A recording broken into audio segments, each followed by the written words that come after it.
আজকে বাংলাদেশ স্বাধীন হওয়ার পরে দেশের সমস্ত সংকটে যখনই যেই পরিস্থিতি আগমন করেছেন, যেই দিক থেকে ইসলামের বিরুদ্ধে আক্রমণ হয়েছে, সকল আক্রমণে এদেশের উলামায়ে কেরাম মাঠে ময়দানে নেমে রক্ত দিয়ে ইসলাম বিরোধী শক্তিকে প্রতিহত করেছেন।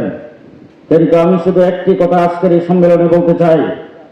আজকে আপনারা হয়তো মিডিয়াতে দেখেছেন, একজন ব্যক্তি বক্তৃতায় বলেছেন মসজিদগুলোতে দর্শে নিজামীর লোকজন দীর্ঘদিন যাবৎ বসে আছে, তাদেরকে ঘাড়ে ধরে সেখান থেকে বের করে দিতে হবে।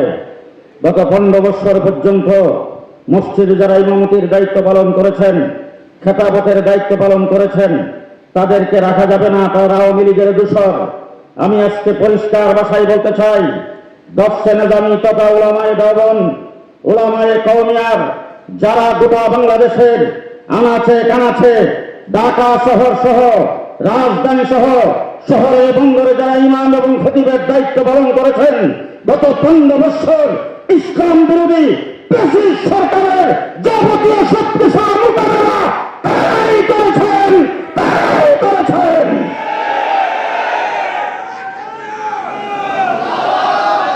সংগ্রামী সাথী বন্ধুগণ, ইংরেজ যখন এদেশের ক্ষমতা দখল করে নিয়েছে, এই দেশের লিডারের অভাব ছিল না, নেতার অভাব ছিল না, ডাক্তার ইঞ্জিনিয়ারের অভাব ছিল না, কিন্তু ইংরেজের বিরুদ্ধে সর্বপ্রথম দেওয়াল হওয়ার পরে যিনি যুদ্ধের ঘোষণা দিয়েছিলেন তিনি আমাদের আব্দুল আজিজ মুহাদ্দিস দেওবন্দি রাহমাতুল্লাহ আলাইহি। আজকে তাদেরকে প্রশ্ন করতে চাই, বারাকুতের ময়দানে রক্ত কে দিয়েছেন? আজকে প্রশ্ন করতে চাই, রেশমির আন্দোলন কে করেছেন? বারাকুতের ময়দানে রক্ত দিয়েছেন, রেশমির আন্দোলন করেছেন। সেই মৌফাত জেলখানার ভিতরে জেলের মধ্যে থেকে কে আন্দোলন করেছেন? আন্দোলন সংগ্রাম আমরা করেছি।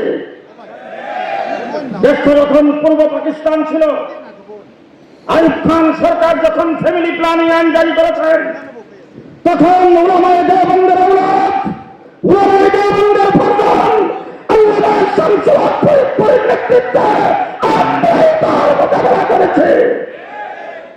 সংগ্রামী সাথী বন্ধুগণ, বাংলাদেশ স্বাধীনের পরে রাষ্ট্রীয়ভাবে রাজনৈতিকভাবে যখন দেশ থেকে ইসলামকে মুছে ফেলার ষড়যন্ত্র হয়েছে, জামিয়াত উলামা ইসলামের সহযোগিতায় হযরত হাফিজ হুজুরের নেতৃত্বে আমরা তার মোকাবেলা করেছিলাম।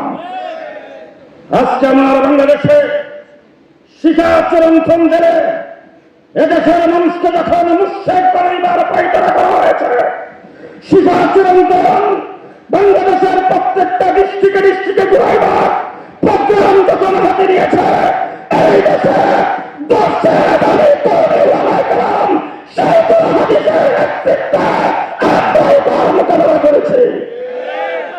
সংগ্রামী সাথী বন্ধুগণ, তসলিমা নাসরিন কোরআন পরিবর্তনের কথা বলেছেন, বাংলাদেশের বর্ডারকে উড়িয়ে দেওয়ার কথা বলেছেন, তখন তোমাদের কোনো রাস্তায় পাওয়া যায় নাই।